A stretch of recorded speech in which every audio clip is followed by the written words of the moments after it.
Et c'est à tous, c'est Captain. Et aujourd'hui, je vous retrouve pour vous parler du premier volume de Flash Rebirth, donc qui s'appelé Lightning Strike Twice. Donc la foudre frappe à deux fois. Je vous en parle tout de suite après le générique parce que j'ai pas mal de choses à dire sur ce volume 1.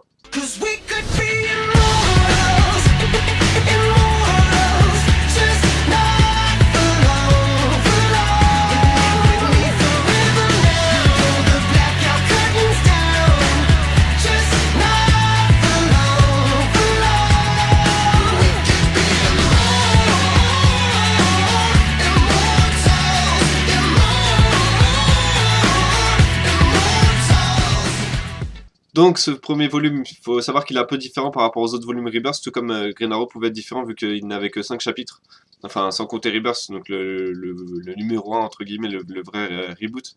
Donc en gros ça faisait 6 chapitres, ce volume 1 de Flash contient les chapitres de 1 à 8, ainsi que Rebirth, donc en fait on a 9 chapitres.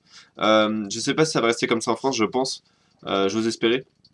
Parce que l'intrigue est essentielle en fait, elle est basée vraiment sur ça. Donc c'est une intrigue qui est écrite par Joshua Williamson, et les dessins c'est Carmine Di Gio Domenico, ça va être écrit de toute façon, et ainsi que Neil Gouge, je sais pas si ça se prononce comme ça.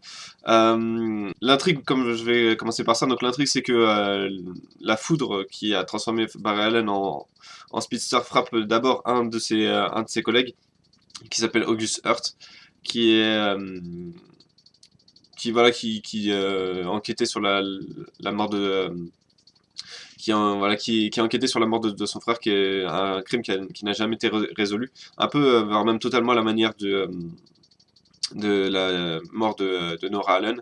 Donc du coup Barry voilà essaye de le forme, mais le jour d'après la foudre refrappe cette fois-ci tout Central City, et des speedsters apparaissent un peu partout dans la ville, ainsi que un nouvel ennemi qui s'appelle Godspeed, qui vole la vitesse voilà, de certains, en leur faisant du mal. C'est difficile en fait de juger vraiment ce volume par rapport aux autres. En tant que volume en tant que tel, c'est vraiment un volume. Ce qui est appréciable en fait dans ce livre, c'est vraiment qu'on sent que l'intrigue est posée. Ils ont pris le temps de la poser, mais peut-être un peu trop. C'est-à-dire que vraiment, on a vraiment tout le schéma narratif qu'on voit. C'est vraiment typiquement un cas d'école pour tout scénariste ou quelqu'un qui veut faire une histoire. C'est-à-dire qu'on a vraiment l'élément de base, les deux premiers chapitres, l'élément perturbateur, le chapitre 3 et 4, les péripéties, 5, 6, 5, 6, et l'élément qui résout tout 7, et la fin 8. Voilà, donc il y a vraiment tout ça qui est mis en place. Ça part en fait du principe que Barry a besoin d'aide. En fait, il trouve qu'il a besoin d'aide, il voudrait être à deux endroits à la fois. Il commence à être dépassé par son rôle à la fois de scientifique, médecin légiste, enfin pas, non pas médecin légiste, chercheur, enfin voilà, on va dire policier scientifique. Il n'arrive pas à gérer ça avec son côté humain, qui doit s'occuper, enfin il veut s'occuper d'Iris et des choses comme ça, même s'ils sont pas ensemble encore dans ce comics. Euh, et également voilà, s'occuper de Wally West. Mais voilà, le fait que justement le précédent Wally West, donc le Kid Flash qui était enfermé dans la Speed Force durant tout le New 52, et qui du coup est réapparu avec Rebirth, lui donne envie en fait d'avoir un sidekick. Donc du coup la transformation d'August Hurt va vraiment l'aider en ça. Mais voilà, on voit vraiment tout l'aspect intrigue, qui a vraiment prend le temps d'être posé, mais comme j'ai dit un peu plus tôt, prend trop de temps pour être posé limite. À certains moments, j'ai vraiment été pas loin de décrocher de l'intrigue, notamment au chapitre 3 4, enfin, ouais, à peu près à ce niveau-là, les chapitres 3 4 sont vraiment très, très trop longs, le rythme est trop long, on a vraiment du temps avant de voir l'ennemi apparaître, et au final, c'est juste. On a l'impression qu'en fait, on a que des péripéties dans la vie de Flash durant les premiers chapitres, et du coup, on a juste l'impression que c'est juste voilà, des journées normales. Alors, les auteurs jouent sur ça également, parce que du coup, euh, Barry vit ses journées entre guillemets normales, avec des éléments forcément pas très normaux, avec toute l'apparition des speedsters dans Central City. Mais du coup, voilà, il vit ses journées normales, et dans le chapitre 4, le chapitre s'appelle Barry Days Off, donc en gros, c'est Barry qui part en repos. Je crois que c'est chapitre 4 ou 5, je sais plus. Enfin bref, les auteurs ont dû se rendre compte que, en écrivant de toute façon, que c'était que des péripéties et il n'y avait pas beaucoup de vilains. On le voyait pas beaucoup. Juste pour poser un peu également ce que vous allez avoir dans ce comics, il est très dense forcément vu qu'il y a quasiment 3 chapitres de plus que tous les autres volumes, donc c'est vraiment beaucoup d'intrigues, beaucoup de dialogues, beaucoup de choses à regarder, à voir, etc., à essayer d'assimiler.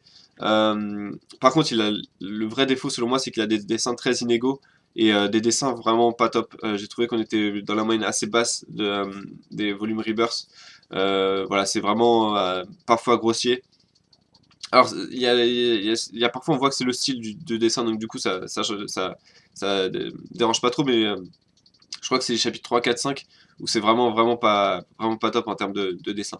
Mais le gros défaut de ce livre, je vais commencer par le défaut, c'est qu'il est extrêmement prévisible. Comme j'ai dit un peu plus tôt, en fait, c'est vraiment l'archétype voilà, je sais pas si ça existe, mais si quelque part dans le monde des écoles de scénario ou d'écriture d'histoire existent, c'est typiquement le genre en fait, c'est l'histoire qui serait peut-être étudiée en première année, c'est-à-dire qu'on voit tous les éléments de l'histoire, comme je l'ai dit, départ, éléments perturbateurs, péripéties, résolvateurs et fin, mais on a également tout l'aspect trop prévisible qui doit être étudié, c'est-à-dire que j'ai j'ai même pas envie d'expliquer vraiment en quoi c'est, parce que en quoi c'est prévisible, parce que ça vous spoilerait.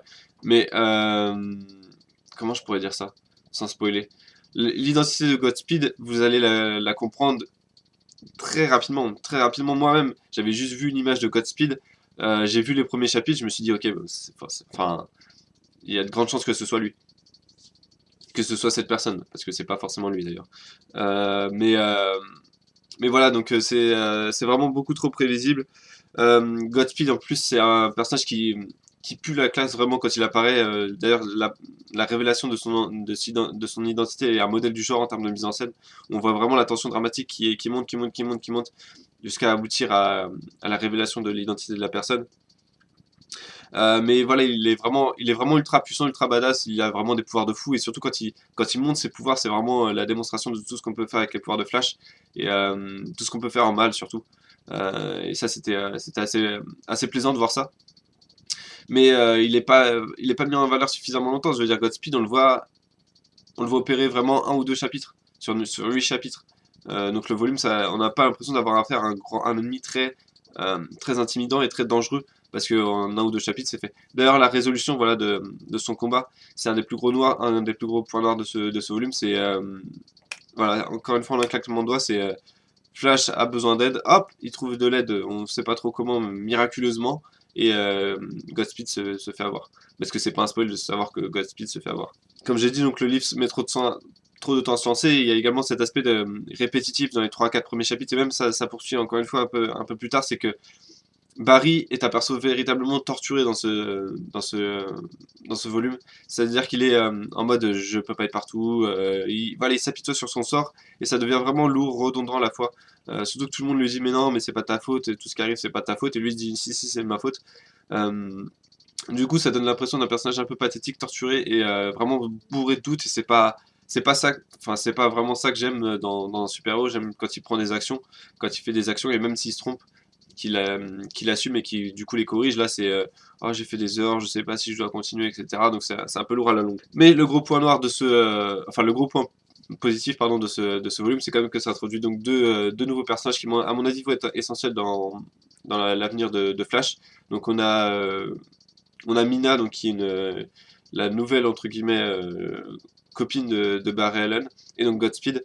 Euh, qui est du coup bah, le probable nouvel ennemi dans la lignée des Flash, et puis dans la lignée des Speedsters, et puis c'est vraiment un ennemi qu'on n'a jamais vu aussi rapide. Ce qui est dommage d'ailleurs quand on voit qu'il est aussi rapide, et en fait en 2 pages il est détruit quoi. J'ai bien aimé le fait également que Godspeed a une psychologie, il est pas méchant pour être méchant. C'est pas un vilain d'ailleurs, je le considère pas forcément comme un vilain. Ça serait plus un anti-héros qu'un vilain à part entière selon moi, et donc du coup c'est vraiment plaisant de voir ce personnage apparaître, voilà tout simplement, et exister dans cet univers. J'ai hâte en fait de revoir Godspeed à l'action. Je pense que c'était, j'espère en tout cas que ce premier volume était un test pour voir si ce personnage marchait et marchait auprès du public, pour du coup le faire revenir peut-être un peu plus tard. Euh, Ce que le livre laisse penser en tout cas.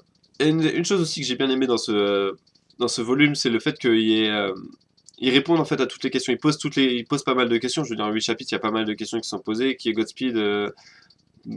D'où vient cette tempête de foudre? D'où vient cette tempête de la Speed Force? Enfin, vraiment énormément de questions. Et quasiment toutes les questions ont une réponse dans ce volume. Et celles qui n'en ont pas, en fait, sont déportés vers le volume 2, c'est-à-dire qu'à la fin à la fin de ce premier volume, les questions qui n'ont pas eu de réponse sont à nouveau posées par Barrel en disant mais ça j'ai pas encore résolu et ça j'ai pas encore résolu, donc il va falloir qu'on s'en occupe. Euh, donc du coup ça c'est voilà, c'est vraiment rare je trouve dans les comics de voir que en un volume on pose beaucoup de questions mais on y répond également et ça c'est vraiment plaisant et vraiment rafraîchissant. Euh, En plus du fait que la, l'intrigue pose de nombreuses fausses pistes dans l'intrigue, donc ça c'est assez plaisant, même si encore une fois ces fausses pistes ne prennent pas assez d'ampleur et du coup on n'y croit pas forcément, et bah du coup ça ne parvient pas à casser l'aspect prévisible euh, de l'intrigue. Alors, pour terminer, je vais dire que c'est un livre qui est dans la moyenne, on va dire la moyenne de Rebirth, c'est-à-dire que c'est pas le meilleur Rebirth, très clairement. Mais c'est pas non plus le plus dégueulasse. C'est voilà, si vous êtes fan de Flash et surtout si vous suivez la série Flash à la télé, vous devez vraiment posséder ce livre. Si vous êtes fan du personnage de Flash, je pense que vous allez aimer ce volume, surtout son vilain, parce que c'est vraiment un volume qui est très prenant lorsqu'il est lancé. Par contre, il faut vraiment s'accrocher, à mon sens, dans les 3-4 premiers chapitres, euh, parce que voilà, on sent pas véritablement où veut en venir l'intrigue. Surtout, on n'a pas de menace dans ces premiers chapitres, donc on se dit mais qu'est-ce que je lis en fait? Qu'est-ce que je lis? Est-ce que je lis juste la vie normale de Barren ou enfin qu'est-ce qui se passe? Et du coup voilà en tant que tel c'est pas véritablement le meilleur la meilleure interprétation je trouve la meilleure adaptation de Barren. Je trouve qu'il est vraiment voilà beaucoup trop torturé donc c'est pas vraiment le côté le plus accessible parce que si vous êtes un nouveau lecteur vous n'allez pas comprendre pourquoi Barren est tant perturbé alors que si vous avez suivi ses aventures depuis le New 52 et même avant, c'est-à-dire que même depuis la création du personnage, vous savez que ce personnage en a vraiment un passé très lourd. euh, et du coup, si vous ne connaissez pas ce personnage, c'est pas vraiment le meilleur volume pour le commencer, à mon sens. Pour commencer ses aventures, à mon sens. Mais voilà, c'est pas révolutionnaire, mais ça peut aider également à se lancer dans Rebirth. C'est-à-dire que si vous êtes un peu, entre guillemets, timide, si vous n'osez pas vous lancer dans Rebirth en vous disant mais est-ce que ça va vraiment me plaire, mais que vous suivez par exemple la série Flash, vous pouvez vous lancer dans ce Flash et puis après ça peut vraiment vous donner une idée de ce que c'est, de ce qu'est Rebirth. À mon sens, en fait, vous pouvez commencer par Flash et puis après partir sur Justice League ou Nightwing ou Green Arrow. C'est des volumes qui sont au-dessus de Flash en termes de qualité, mais Flash n'est pas non plus dégueulasse. Donc voilà, c'est tout ce que je voulais dire pour ce premier volume de Flash Rebirth. Donc moi je vous donne rendez-vous pour une nouvelle vidéo qui fera le classement de tous les premiers, cette première vague de titres qui sont sortis. Et puis encore une fois, bah, les futures critiques défilent en haut de l'écran. Donc je vous remercie d'avoir regardé celle-ci. Et puis bah, je vous donne rendez-vous pour toutes ces critiques sur la chaîne. À bientôt.